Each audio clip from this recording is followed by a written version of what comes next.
and welcome to my podcast where I invite you to run with me after memories and shape them into stories. On this show, I'll also share samples of my writing and interesting moments from everyday life.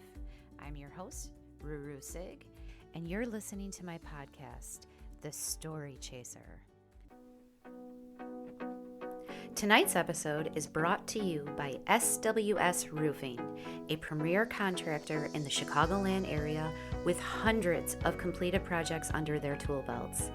A very successful retail business in addition to handling insurance claim work. High marks are received from satisfied clients because of the above and beyond guidance in choosing roofing, siding products, and even colors. Using GAF, Certainteed, and James Hardie products, among many others. Call SWS Roofing today at 708-237-2222 to schedule your inspection. SWS works with your insurance carrier, and they're looking forward to your call. I'm just testing my mic. It's plugged in. I have to do mic tests because, guys, wait a minute. Whoa. First of all, welcome back, listeners. This is Season 3, Episode 9 of the Story Chaser podcast, and I am your host, rooroosig. As I was saying, last week I recorded for 4 hours, and my microphone was not plugged in.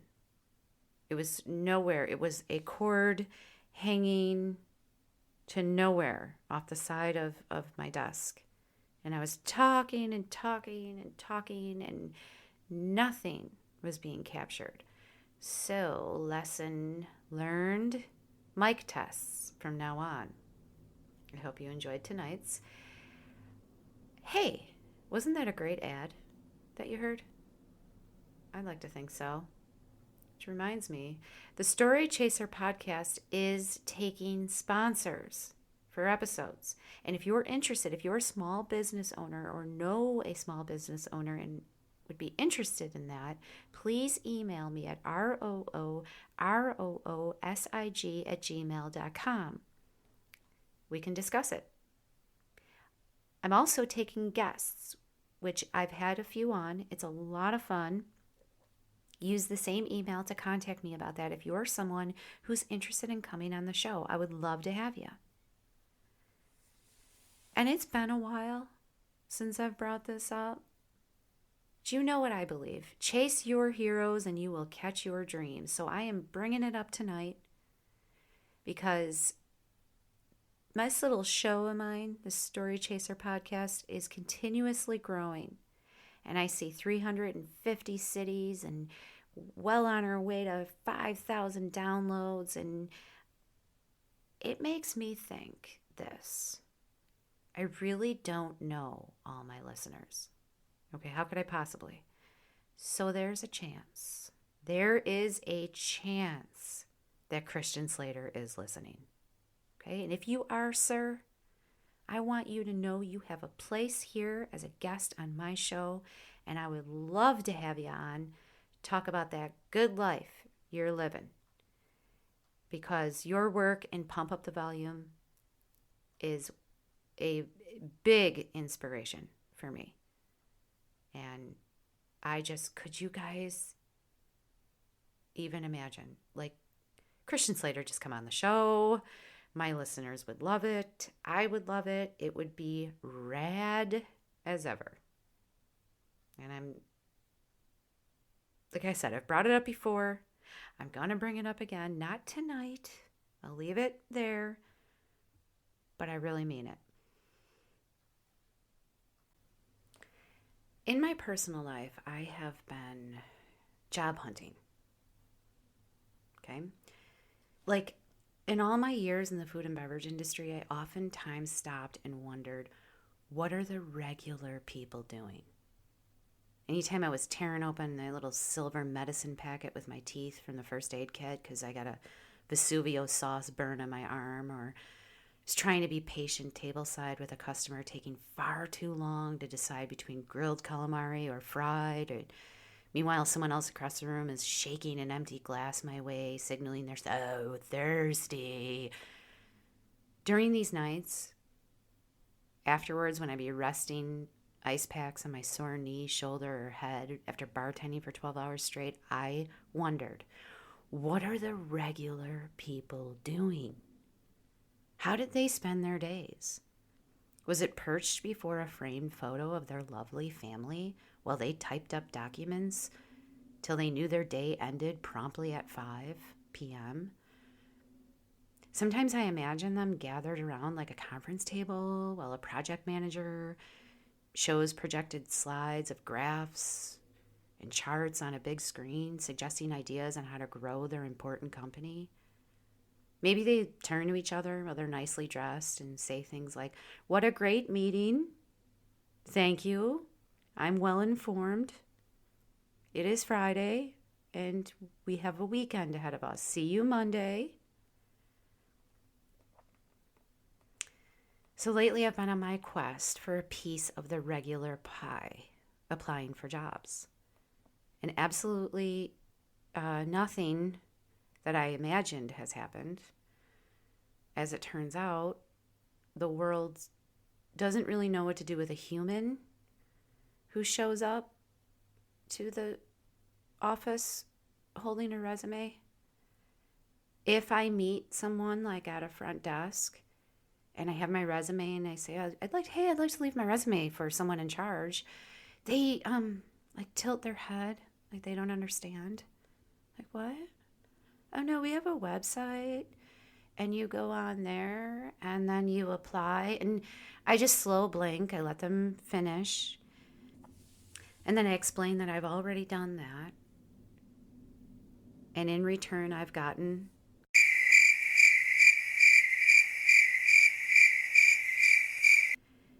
but I'm taking the extra initiative and I'm showing up. And it's not as well received as I had hoped. It's barely understood. I take the resume out of my hand. I open up their hand. I place it in there and I'm like, please get this to someone in charge. And then I leave every moment totally uncertain that that's going to happen. Some places I've visited don't even have a person at the front desk, or at least they didn't when I was there.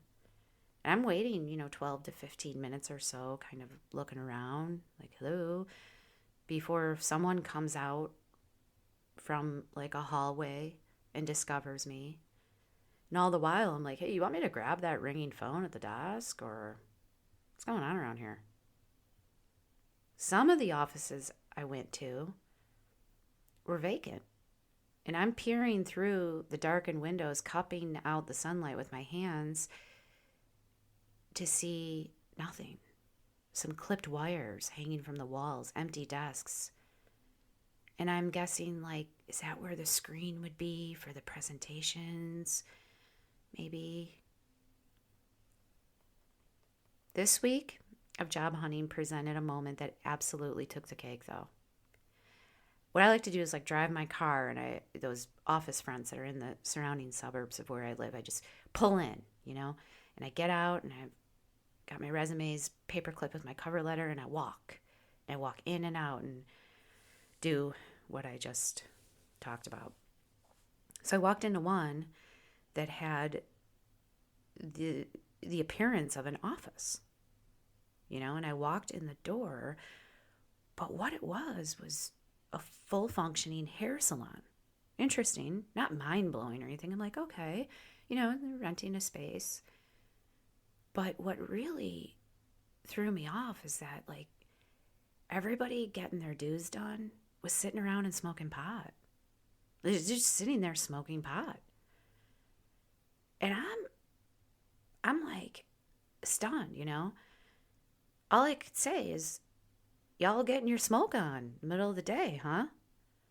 And all this laughter erupted and echoed from under those like half-dome dryers.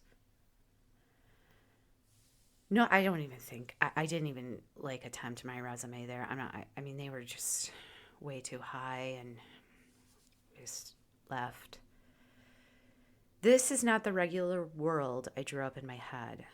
So my pursuit for a place in the creative one continues. Have I mentioned, by the way, that I'm selling ad space here in my show? I think I have, right? So before I get into tonight's piece of writing, why don't we have another word from our sponsor? Were you affected by the hailstorm in May of 2024 and live in the Chicagoland area? Call SWS Roofing today at 708 237 2222. A website link is in the notes of this episode as well. SWS will schedule your free inspection and work with your insurance carrier to restore your home after storm damage. 708 237 2222. They're looking forward to your call.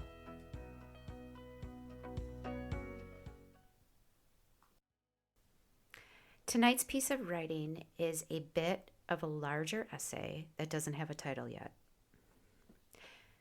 The restaurant was wildly successful due to producing delicious food and to a time in our world before the convenience of endless food options being a mere cell phone touch away. Non-stop phone orders kept our delivery drivers busy all night with little downtime between delivering piping hot pizza, pasta, and even salads. Cooks furiously tossed herb-infused noodles into pans, the scent of garlic strong in the air to meet the service window demand. It wouldn't sit long before the waitstaff grabbed it with their makeshift napkin pot holder and hustled it to their table. Busboys rotated loaves of bread in and out of the warming drawers so the butter would melt across the crust for our customers when sliced open. Laughter erupted from a bar of patrons, throwing down their cash to a bartender, tilting multiple taps into glasses as they eagerly waited. In the mid-1990s, eating at restaurants was something to be savored. My first job was answering phones in the carryout of this restaurant. Myself and the other teenagers were constantly reminded that every call had to be answered. A valuable skill we developed was the ability to manage conversations, prioritizing our agenda over the customers. I would master how to use my voice, yet carefully listen to another's, which would later serve me well, both on the stage and on my self-produced podcast. Our corner of this booming restaurant was a fine-tuned operation. Us teenagers took the orders. The guys behind us shuffled the pizzas around in a 3-tiered oven before cutting and boxing them up, and our manager matched them with anything else ordered from the kitchen before sending them out the door with a driver. This was the routine all night. It was good, honest work, and the place I began my love affair with caffeine.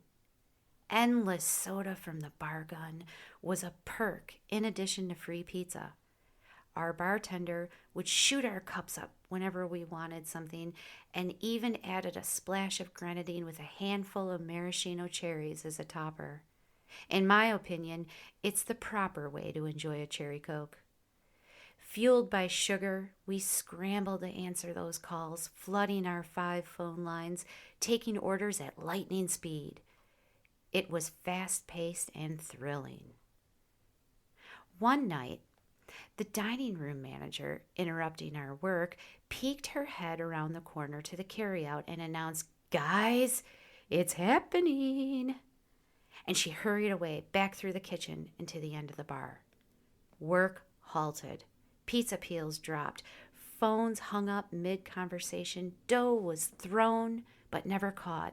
And my coworkers tripped over one another to get through the kitchen. I sat there on my lowered bar stool, which was held together by duct tape, alone and confused. It was my understanding that we never left the phones, and certainly never let calls go unanswered. But I didn't want to miss out on whatever was happening, so I put my pad and pen down and followed far behind the commotion. The group was found near the corner, positioned in front of the door separating the kitchen and dining room. They were trying to fit all their faces at once to see through the plastic circle window in the center of the door. I was standing timidly behind everyone, my only company being my curiosity, when my manager turned and saw me. He waved his hand above everyone's head and said, "Hey guys, come on. It's Sig's first time. Let her up front." Wearing grins of acceptance, they parted a clean middle to let me through, where I made my way to the front and had a clear view of the dining room. The weight of my manager's hands on my shoulders felt like I was a rookie about to step foot onto the court or field for the big game. However, all I saw was the same dining room as before, with a few scattered folks at tables. Then I caught an important unspoken language. A server, her back to the dining area, winked at the bartender, her blue eyeshadow and deep black mascara catching the light. Turning to us, the bartender paused, a thoughtful expression on her face, and brushed her fingertip across her nose. Then the same server walked over to a table and placed a check down in front of a man and woman seated. Their ages were in the mid to late 50s.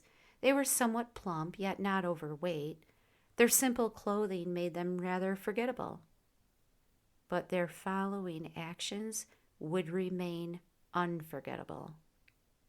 After she thanked them for dining with us, she walked back towards the bar. Now I took notice of the hostess hiding half of her face behind a menu, staring at the couple and two busboys in an opposite corner, also looking that way in suspense. Before opening their check, both the man and the woman, basically at the same time, picked up their plates and ran their tongues all over them. Yep, they spent the next several seconds licking their plates clean. Not a smidge of marinara was going to get past these folks. A disgusted ugh escaped my lips as my eyes widened. I had never witnessed such a thing before. A triumphant yes from the bartender, fist pumping, punctuated the scene. The busboys doubled over with laughter, while my coworkers, elated, high-fived each other on their way back to the carryout, agreeing, "That was even better than last week." My feet became one with the floor. My breath, a testament to my disbelief, fogged the plastic window in my solitude. Little did those two people know, licking up the rest of their dinner, that a 15-year-old future writer was capturing every bit. It was repulsive and fascinating, all at the same time. Eventually, I returned to the carryout, my expression distant and blank, and I paused in the doorway before the counter of phones and observed the celebration between my manager, a man in his mid-40s barely hanging on to his second marriage, a group of pizza makers wearing paper hats who had at one time traveled through unimaginable dangers just to step foot in our country, and the delivery drivers trying to make ends meet, puttering around town on the last drop of gasoline only to get a $3 tip at the door front of a wealthier person. My fellow teens, now back to engaging in calls, giving me smiles and a thumbs up, all of them uniting in joy over this shared experience. One driver returned to this chaos from making a delivery and was instantly disappointed, feeling the energy of the room.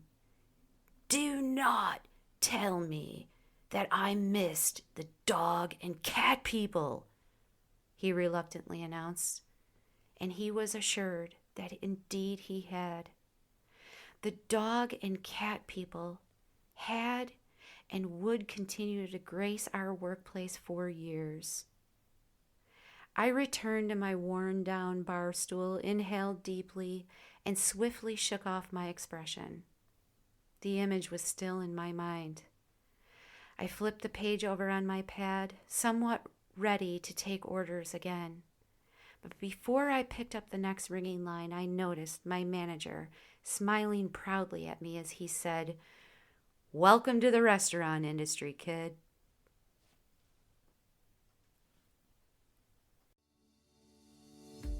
Well, this is as good a place as any to end this episode.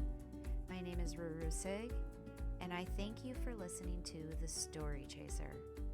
Remember, there are stories everywhere. The key is to focus in on the little memories to find the bigger moments. My promise to you is that I'll keep chasing those stories. Be well, folks, and go ahead. Have a wonderful life.